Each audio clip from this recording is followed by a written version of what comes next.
25-26 साल हो गए हैं काम करते हुए, लेकिन मेरी लाइफ का फिजिकली सबसे डिफिकल्ट शूट है ये। तो रात को शूटिंग करते मैं गली में चल के आ रहा था शॉट के लिए, मतलब जहाँ बेस था हमारा, और मैंने घर में देखा एक टीवी में चल रहा था ये बाहर खड़े होके, और मेरा ही सीन। मैंने कहा ये तो मैं ही लग रहा हूँ। शर्ट पहनी मैंने, वो इतनी थी तो जो अपने लाइटिंग वाले क्लिप नहीं यूज करते, वो क्लिप पीछे लगा के उसको फिट किया पीछे से, क्योंकि उन्होंने बोला हमें फ्रंटल चाहिए। मैंने अपनी वैनिटी वैन के बाहर खड़े होके ये क्राइम पेट्रोल की 4 लाइनें बोली उनको, और वो छोटा सा हैंडी कैम लेके आए थे जो चलता था। रेडियो नशा। Hi, Pari हूँ मैं and you're watching us on Radio Nasha and I'm here with Team Mirg. Welcome to Radio Nasha. Thank you, Pari. Anup sir, so good to see you back on screen in a film. So सबसे पहले तो how exciting is this for you? Like हम as fans बहुत ज़्यादा excited हैं. आप कितने excited हो? मैं भी बहुत excited हूँ क्योंकि मैं बहुत वक्त के बाद एक फिल्म कर रहा हूँ। वेब सीरीज, टेलीविजन ये सब चलता रहा, लेकिन एक फिल्म और फिर थिएटर पे रिलीज भी हो रही है, तो I think it's quite exciting. या अच्छा, कितना ही हो जाए ओटीटी प्लेटफॉर्म्स, बट थिएटर में फिल्म रिलीज होने का जो हाई होता है वो अलग होता है, right? I mean it's different. अगर आप सच पूछे तो obviously as a film maker आपका हमेशा मन करता है कि आप थिएटर पे ही दिखाएं, बिकॉज वहाँ आप फिल्म को वैसे दिखाते हैं जैसे आप दिखाना चाहते हैं। अब कोई ओटीटी में कोई मोबाइल पे देख रहा है, कोई लैपटॉप पे देख रहा है, कोई टीवी पे देख रहा है, टीवी की सेटिंग्स क्या है, everyone is seeing a different film. So at least theatre में you are seeing what probably we want to show. So that's why it's उसमें ज़्यादा मज़ा आता है, और हम बचपन से वही देख के बड़े हुए हैं। मतलब मेरे को तो ओटीटी हमारे टाइम पे था ही नहीं। And you know one of the highlights for me इसमें इज ऑब्वियसली सतीश जी का presence. Also my heart goes out कि उनकी फाइनल फिल्म है, फाइनल रिलीज है उनकी, right? It's the last, no? I think एक और आने वाली One of them. Because that is what I read, so I was like कि oh अच्छा, but that's not मतलब it. simultaneously must be shooting one or two films, तो एक Right. और आएगी शायद अभी। Right. You know, just to like obviously हमें पता है कि वो कितने कमाल के artist, actor, director, writer, everything रहे हैं, but what I also hear from people is the kind of person that he was, you know, and I think वो कितना important होता है when you are working with somebody. So yeah, personal experiences. I know sir कि आपके scenes नहीं हैं इसमें सतीश जी के साथ, but just to have that name associated with a film जिसमें आप भी हो, वो यार मैं तो उससे ज़्यादा फॉर्चुनेट हूँ सतीश जी के मामले में, because he is been part of our family for, in fact my in laws family for almost 40 years now. So एक अजीब सा कुछ रिश्ता है कि वो मेरी मदर इन लॉ को बहन बुलाते हैं, और मेरी बीवी जो है बचपन से उन्हें चाचा बुलाती रही है। He had a late child, उनकी बेटी मेरे बेटे को राखी बांधती है। wow. तो मतलब एक अजीब सा कॉम्बिनेशन रहा है हमेशा से, और वो वक्त तो बहुत बिताया है। सेट पे एक सीन साथ में नहीं था, लेकिन वैसे घर पे और उनके किस्से और उनकी बातें, सच में ये तो लगता है कि यार उनको देख के ऐसा लगता था यार जिंदगी यही है यार, खुश रहो बस, ज्यादा स्ट्रेस लेने की जरूरत नहीं है। उनकी एनर्जी तो it was like up there at that age also. उनका कोई जोड़ नहीं था, and you know he'll always have stories, और स्टोरी से वे अपने ऐसे अपने पर्सनल किस्से, और वो नहीं, उनके पास फिल्मों की बड़ी कहानियाँ थी कि मैं एक इस कहानी पे काम करूँ। जब हम मिलते थे, like if we had 10 meetings with him off the set, we heard 10 film scripts which he was working on, which was just कि हम यहाँ पे एक फिल्म में हमारी ऐसी, हाँ, मतलब ये किससे नहीं कि फिल्मों में मैंने क्या किया, फिल्मों की कहानी और जो आगे बनानी है, मतलब दैट इज कमेंडेबल।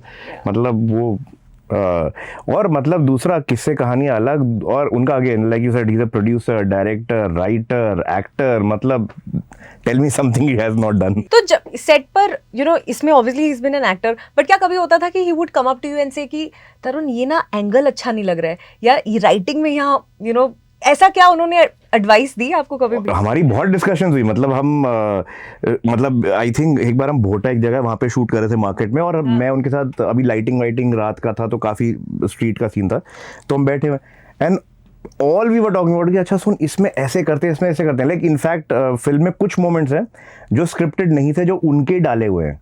तो मतलब एंड जब मैं एडिट पे वो देखता हूँ तो मैं कहता हूँ दीज आर मैजिकल मोमेंट्स। वो छोटी सी चीज़ जो उन्होंने कर दी, वो suddenly made a huge difference to the entire context of that scene. तो वो सब तो रहा ही है। श्वेता, आप एक प्रोड्यूसर भी हो एंड इसमें is this your debut as an actor? या ओह वाओ, दैट्स अमेजिंग। तो ये प्रोड्यूसर से एक्टर की तरफ जो गियर चेंज हुआ है, एक तो ये कैसे हुआ, And when you used to do scenes, क्या like was there sometimes or moments when you would think as a producer but then you were like नहीं नहीं नहीं मैं एक्टर हूँ, मैं प्रोड्यूसर नहीं हूँ यहाँ पर अभी? नहीं एक्चुअली सबसे पहली बात तो है कि प्रोड्यूसर से एक्टर नहीं, पहले एक्टर से प्रोड्यूसर हुआ फिर एक्टर पे वापस आए, because I am a trained actor from FTI। तो वहाँ पे जब बॉम्बे आया तो एक फैसिनेशन था सिनेमा मेकिंग से भी, फिल्म मेकिंग से, तो एक अपॉर्चुनिटी मिली कि एक फिल्म प्रोड्यूस कर सकते हो, है रिसोर्सेज हैं उसको बनाने के लिए, टीम है, so we went for it and he made 2 films which did quite well. तो उसके बाद फिर यहाँ पे जब हुआ तो तरुण के साथ जब ये सेटिंग बैठी हमारी कि इस फिल्म को बनाते हैं, then he was like why don't you also do this role, let's I think you can do justice to it. हमने किया उसे। पर हाँ, जब सेट पे रहते तो ऐसा नहीं है कि एक्टिंग करते हुए एज अ प्रोड्यूसर कभी नहीं सोचता, लेकिन हाँ ये ज़रूर है कि उस सेट पे प्रेजेंस में ना थोड़ा दिमाग भटकता है कि यार ये सब क्या चल रहा है, ये लोग इतना क्या व्हाट इज हैपनिंग, डिटैच करना होता है। हाँ, तो वो डिटैचमेंट थोड़ा सा डिफिकल्ट हो जाता है, but if you have a good team, if your director helps you उसमें, तो वो हो जाता है, इतना भी डिफिकल्ट नहीं है। Tarun and Shweta, talk to me about what difference does it make having a seasoned actor like Anup sir in a film? क्योंकि इन्होंने टीवी किया है, OTT फिल्म में इन्होंने transitions देखे हैं, he has evolved with time. So what difference does it make having him in the film? It makes all the difference. तो उसपे होता क्या है, even how you approach your work, आपका वहाँ से ही स्टार्ट से ही फ्रॉम द वर्ड गो आपका एक पर्सपेक्टिव चेंज होता है। मतलब बिकॉज जब अनूप सर हुए, जैसे अगर मान लो मैं इसके साथ कर रहा होता ना तो हम शायद बहुत अलग तरीके से काम कर रहे होते। The moment you have people like Anoop sir on board, आपका अप्रोच पूरा काम को लेके बहुत बदल जाता है। एंड जो डेडिकेशन, जो पैशन ये दिखाते हैं, तो सच बता रहा हूँ आपको, कभी बार अपने से शर्म आती है कि यार हमारे में इतना नहीं है, जबकि हम अभी शुरू कर रहे हैं। ये लोग इतने साल से करके and still to have that passion running every day in your life, मतलब waking up with that passion, it's tremendous. And obviously उसके साथ आप सीन में कैसे वर्क कर रहे हैं, आप कैरेक्टर पे कैसे वर्क कर रहे हैं, आप उसके नुआंसेस क्या हो रहे हैं, from how he is going to take his shawl, मतलब वो शॉल कैसे ओढ़ेंगे, वो कैसे प्रॉप को हाथ में पकड़ेंगे, वो हर छोटी चीज से बहुत शेप अप होता है। How do you wake up so passionate every day, Anup अब sir? मैं इसी का जवाब देने के जा रहा था जो इसने बातें कही। मैं सच बताऊं, मुझे बहुत सरप्राइजिंग, मतलब बहुत अम्यूजिंग लगता है ये बात कि यार he is very dedicated, he is very, भाई that's my job, it is my job, और मेरा पैशन है, मैं एक्टिंग से प्यार करता हूँ, इस क्राफ्ट से प्यार करता हूँ। मैं अगर अच्छा नहीं करूँगा तो ये लोग मुझे दोबारा कास्ट नहीं करेंगे। तो मुझे लगता है कि एक्टर जब एक क्राफ्ट को अडेप्ट करता है और एक काम के लिए हाँ कहता है, मैं तो कहता हूँ even if you have done a film, जैसे बहुत सारे एक्टर्स आपने सुना होगा ऐसा कहते हैं, यार ये फिल्म मैंने सिर्फ पैसों के लिए की थी, मुझे जो पता था ये फिल्म बड़ी बकवास है। मैं कहता हूँ आप उसमें भी, अगर आपने पैसों के लिए भी की है वो फिल्म, उसमें भी अपना 100% दे दो। बिल्कुल, आपको पता है ना, क्योंकि इवेंचुअली बार बार मुझे लगता है कि स्क्रीन पे आप लोगों को थोड़ी बताओगे कि यार मैंने तो पैसों के लिए की थी इसलिए मैंने गंदी एक्टिंग की, या मैं अरे यार ये तो मैं टीवी पे एक्टिंग ऐसी करता हूँ, फिल्म जब मुझे मिलेगी ना तब तो मैं कमाल कर दूंगा। आपको हर जगह अच्छी एक्टिंग करनी है, आप चाहे स्टेज पे परफॉर्म कर रहे हैं चाहे आप टीवी पे।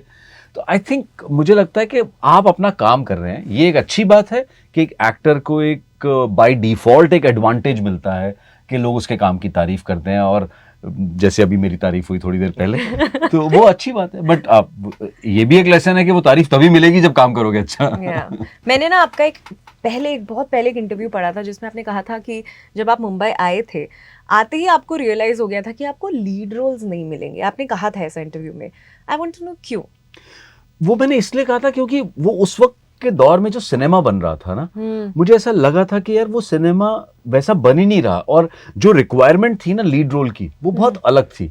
मतलब हमारा टाइमिंग कह लीजिए या जो भी कह लीजिए कि जो लीड रोल श्याम बेनेगल साहब और गोविंद निलानी और केतन मेहता जो है अपने दौर के एक्टर्स को दे रहे थे, वो खत्म हो चुका था। वो 80s, मतलब हम आए 2000, लेट 90s और early 2000, but basically late 90s। Late 90s में एक वो पैरेलल सिनेमा वाला थोड़ा फेज आउट हो चुका था। वो मिड 80s से लेकर मिड 90s तक बहुत चला वो।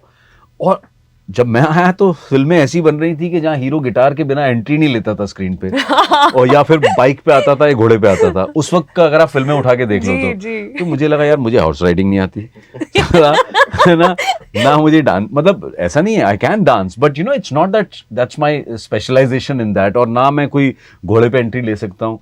और ना कोई ऐसी बैकिंग थी कि भाई कोई हमको इतना प्रमोट करेगा कि मुझे नहीं लगता अगर आप if you see late 90s can you think of any actor in late 90s जो आउटसाइडर हो, मतलब आउटसाइडर इन द सेंस जो फिल्म इंडस्ट्री को बिलोंग ना करता और वो हीरो बनाओ। उस पीरियड में आपको नहीं मिलेगा कोई, नहीं हीरो मिलेगा। तो नहीं। हाँ, लीड रोल तो नहीं आप कह सकते हो, कैरेक्टर एक्टर। तो हमने कहा यार ये तो मुझे उस वक्त रोल ऑफर होते थे हीरो के दोस्त के। तो फिर मुझे लगा I think that's how television happened, और कोइंसिडेंटली टेलीविजन का वो वीकली वाला दौर था। अब आप इसको किस्मत कह लीजिए, डेस्टिनी कह लीजिए, मुझे लगा यार यहाँ दोस्त बनने से अच्छा है कि एक सीरियल ऑफर हुआ सी हॉक्स, जिसको अनुभव सिन्हा डायरेक्ट कर रहे थे, and R Madhavan and Om Puri and serials अच्छे बन Serials अच्छे बन रहे एंड हैं, स्टारकास्ट yeah, बहुत yeah. बड़ी थी, निकी अनिता, और मेरा बहुत बड़ा रोल था, मतलब one of the important roles Yes. In sea hawks, Yes. और UTV was producing it. I said यार ये रूट पकड़ते हैं, देखते हैं क्या होता है। So that's you take call in your career according to the situation.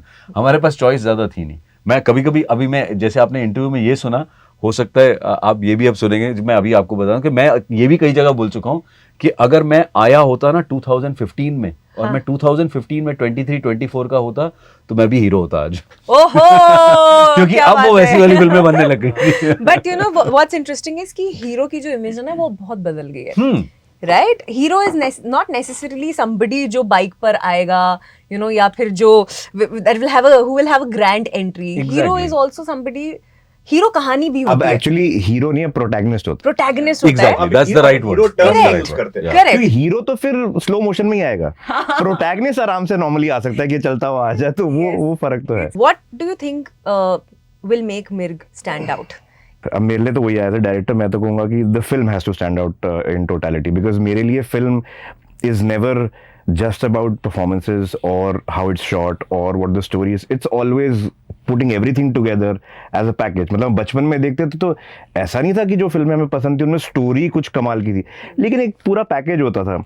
And relatable, while being relatable, I think एक वो सेंस अगर ऑडियंस को आता तो मेरे लिए ज़्यादा मज़ा आएगा कि आप रिलेट तो कर रहे हैं पर आप कह रहे हैं ये रियल लाइफ नहीं है। It is that experience. It is a different world. It is not your world. मतलब it's not about your पड़ोसी और गली के लोग. It's a different world. Correct. Which you can relate to in characteristics or whatever. But for me, the film should stand out as a package, not individual departments. सबसे ज्यादा मजा लोगों को किस चीज में आएगा मिर्ग देखकर? मैं इससे पहले एक बात कहना चाहता हूँ कि जी। मैं my mother was asking me कि ये 9 को थिएटर्स में लगेगी ये। हाँ। तो आई थिंक हमारे मतलब पेरेंट्स को ऑब्वियसली उनका एक प्यार अलग होता है अपने बच्चों के लिए ना, तो उनको लग रहा है थिएटर में रिलीज होगी ना, तो मेरी मम्मी बार बार मुझसे कह रही हैं और तू देखना ये बहुत हाउसफुल जाएगी।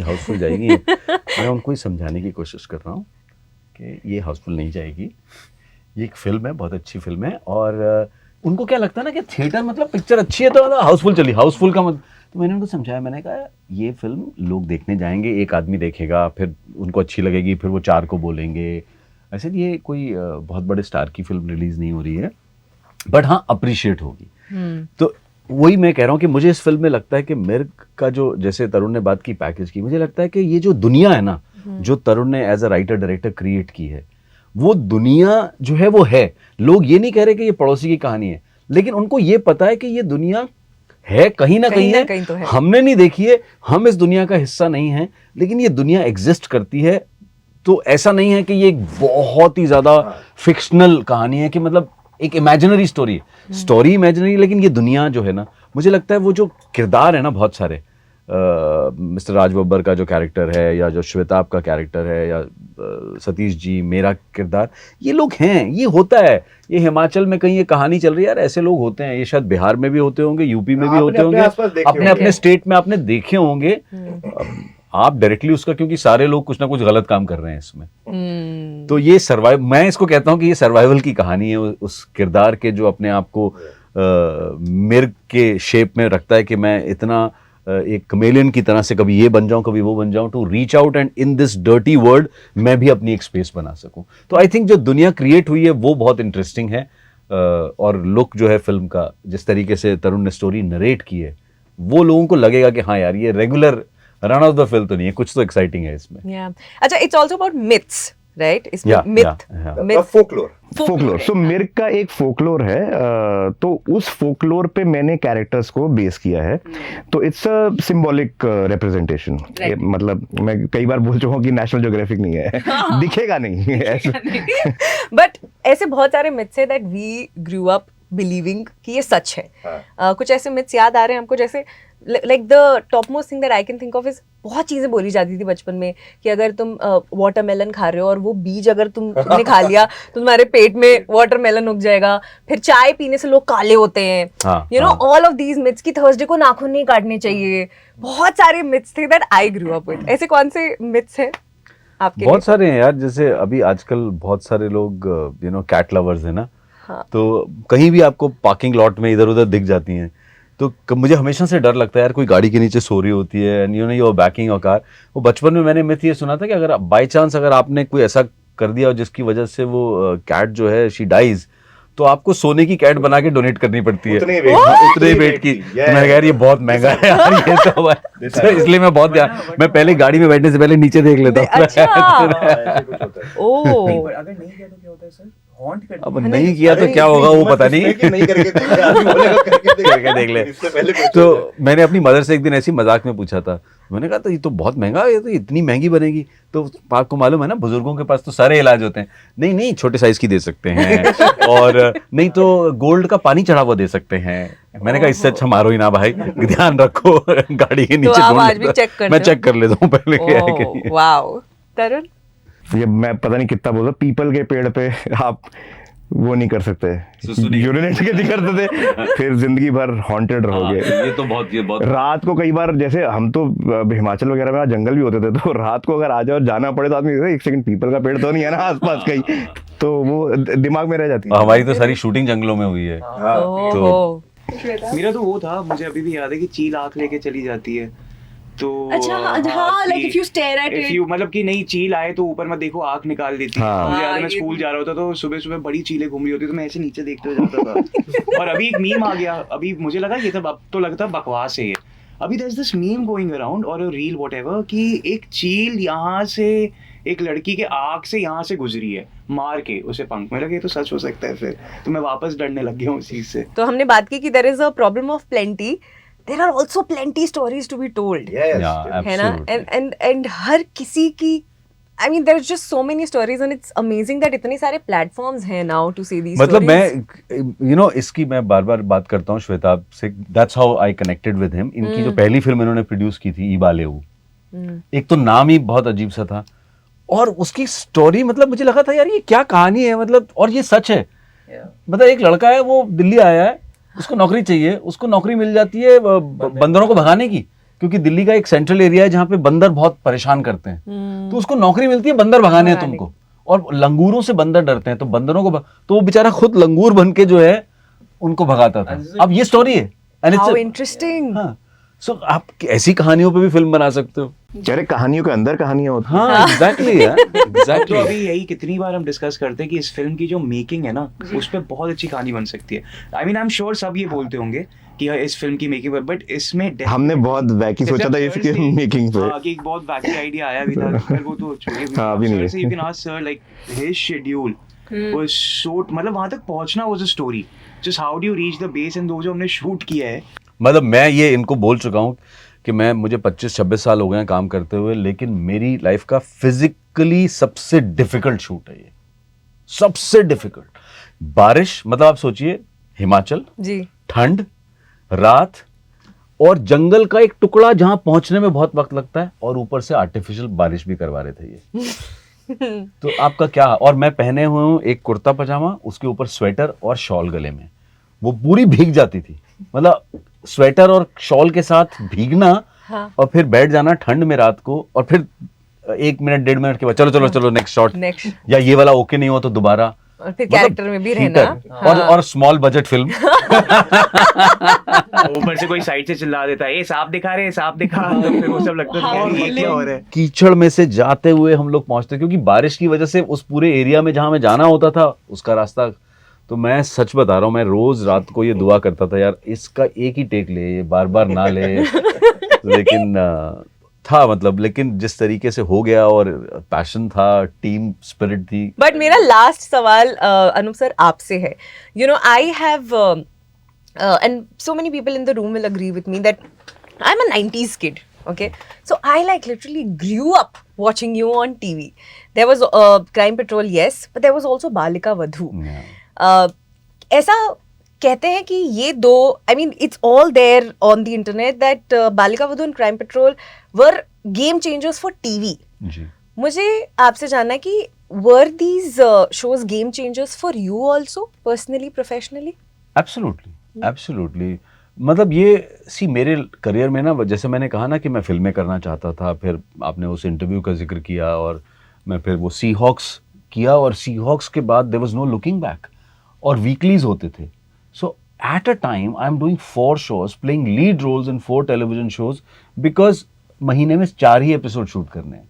सो I was busy with that. फिर एक फेज आया, ओ यार मैं तो फिल्में करने आया था, बिजी हो गया यहाँ पे. फिर एक ब्रेक लिया और फिर गंगा जल और अपहरण और क्या खुशी, एक फिल्म थी फुटपाथ विक्रम भट्ट के साथ, ये सारी कुछ 10-12 ऐसी फिल्में कर ली मैंने. महेश मांजरेकर के साथ वो वास्तव का पार्ट 2 बना था, हथियार, फिजा, also, ये सब yes, उस फेज में बहुत सारी, कि यार फिल्में करने आया था मैं. फिर मज़ा नहीं आ रहा, फिर अच्छे रोल्स नहीं मिल रहे. एक एक्टर का जो एक रेस्टलेसनेस होती है ना, तो मैं बहुत ही रेस्टलेस इंसान हूँ, स्पेशली एज एन एक्टर. तो मुझे लगता नहीं ये नहीं है. तो मुझे लगा यार ये फिर से यार मज़ा नहीं आ रहा है. फिल्में तो बहुत सारी कर ली, लेकिन जो चाहिए वो नहीं मिल रहा. और अचानक कहीं से बालिका वधू आ गया लाइफ में, जिसको मैंने मना किया बार बार. फिर किसी ने कहानी सुनाई, तो मेरी को एक्ट्रेस ने मुझसे पता क्या कहा, अरे यार ये नया चैनल है कलर्स, पता नहीं कब लॉन्च होगा, कब आएगा, ऑलरेडी 10 चैनल तो हैं. तो मुझे भी लगा, मैंने कहा हाँ यार ये इस इतनी भीड़ में एक और चैनल भी आ रहा है. तो शी सेड आउटडोर शूट है यार प्लीज, मतलब यू नो अभी she is my friend, she said यार कोई और एक्टर कास्ट होगा तू कर ले.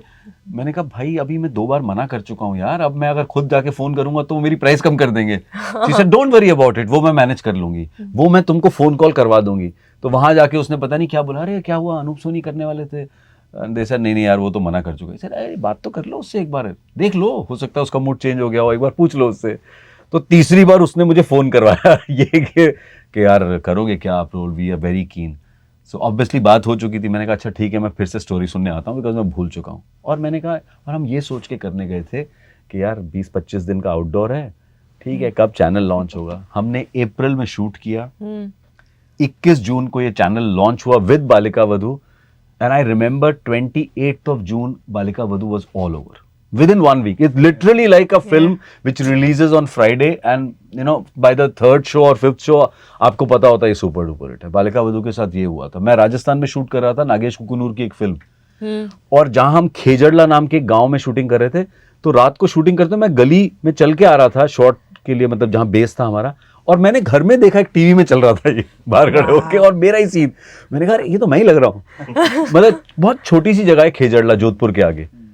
And it was big, and during that time Crime Patrol happened. अब Crime Patrol की अगर आपको स्टोरी में बताऊं, मैं कॉमेडी सर्कस, मतलब किसी को नहीं पता कि मैंने कॉमेडी सर्कस के 2 सीजन किए हैं, जिसमें मैं और मंत्रा टीम थे, और मैं रनर्स अप रहा हूं. कपिल शर्मा और शुमोना विनर्स थे, और मैं और मंत्रा रनर्स अप थे. मैं उसकी शूटिंग कर रहा था, और मुझे फ़ोन आया कि हम एक शो बना रहे हैं क्राइम पेट्रोल, और उसके लिए आपको एंकर के लिए करना चाहते हैं, तो हम एक छोटा सा वीडियो पे कुछ आपके साथ शूट करना चाहते हैं, just to show everybody. We are sure, but at that time Red Chillies was producing Crime Patrol. तो आए, मैंने कहा यार देखो मैं तो कॉमेडी सर्कस शूट कर रहा हूँ, और वहाँ कहीं कर लेंगे जो आपको. तो मोहन स्टूडियो में हम शूटिंग कर रहे थे. तो वो पहुँचे, उन्होंने मुझे 1-2-4 लाइनें दी, कहते हैं आपके पास शर्ट है अपनी. मैंने कहा यार मैं तो घर से टी-शर्ट पहन के आया हूँ, शर्ट तो नहीं है मेरे पास. बोले हाँ शर्ट कहीं से मिल जाए ना, हम इतना ही शूट करना चाहते हैं बस. मैंने कहा शर्ट नहीं है, मैं टी-शर्ट पहन के आया हूँ आज घर से. अब कॉमेडी सर्कस में आपको पता है, अगर आप एक्ट देखोगे तो कुछ अजीब से भलते ही कपड़े होते हैं लोगों के जो कैरेक्टर प्ले. तो मैंने कॉस्ट्यूम वाली लड़की को बोला, मैंने कहा तुम्हारे ट्रंक में कोई शर्ट निकालो जो ठीक ठाक मेरे साइज की हो. शर्ट मेरे साइज की नहीं मिली. शर्ट पहनी मैंने, वो इतनी थी तो जो अपने लाइटिंग वाले क्लिप नहीं यूज करते, वो क्लिप पीछे लगा के उसको फिट किया पीछे से, क्योंकि उन्होंने बोला हमें फ्रंटल चाहिए. मैंने अपनी वैनिटी वैन के बाहर खड़े होके ये क्राइम पेट्रोल की 4 लाइनें बोली उनको, और वो छोटा सा हैंडी कैम लेके आए थे जो चलता था 2010 में आया था क्राइम पेट्रोल, तो अब तो उस वक्त 14 साल पहले जो हैंडीकैम था वो, और उन्होंने कहा बस हमें ना ये 4-5 ऐसी कुछ लाइनें थी कि फिर उस रात जब वो निकला घर से तो उसे पता नहीं था, ये समथिंग लाइक दैट, ऐसी कुछ लाइन्स थी। मैंने करके मैं भूला गया, and I did the show, never knew कि यार ये होने वाला है। तो डेफिनेटली ये दोनों शो, सॉरी लंबी कहानी सुना दी मैंने, बट नहीं, ये I loved it. दोनों शोज जो हैं, मतलब अब इसको आप डेस्टिनी कहिए, इसलिए मैं हमेशा कहता हूँ कि यार हम काम वो कर सकते हैं जो हमें हमारे कंट्रोल में है। तो हमने अपने कंट्रोल में ये था कि यार जो परफॉर्म अच्छे से अपनी बेस्ट ऑफ एबिलिटी कर सकते थे किया, और ये दोनों ही बहुत बड़े हिट रहे यार। और मैं मतलब बहुत शुक्रगुजार हूँ और मैं बहुत थैंकफुल हूँ कि ये दोनों शोज मेरी लाइफ में आए। और अब मैं उम्मीद करता हूँ कि मैं अब जो मैं नेक्स्ट ट्रेंड पे चल रहा हूँ कि मुझे फिल्में करनी है और अच्छे अलग अलग किरदार करने हैं, उसमें भी ऐसे रोल्स आ जाएं। और इन्होंने जो रोल मुझे दिया, मैंने स्क्रिप्ट पढ़ते ही बोला, मैंने कहा अरे यार I have to do Doing this, it. I have to do this. I wish you all the best for Mirg. 9th Feb को ये थिएटर में रिलीज हो रही है, and again the theatre का charm is unparalleled. So please go watch it in theaters near you. Thank you so much for your time today. Thank you so much, Pari. It was lovely talking to you and interesting questions. Yay! Radio Nasha.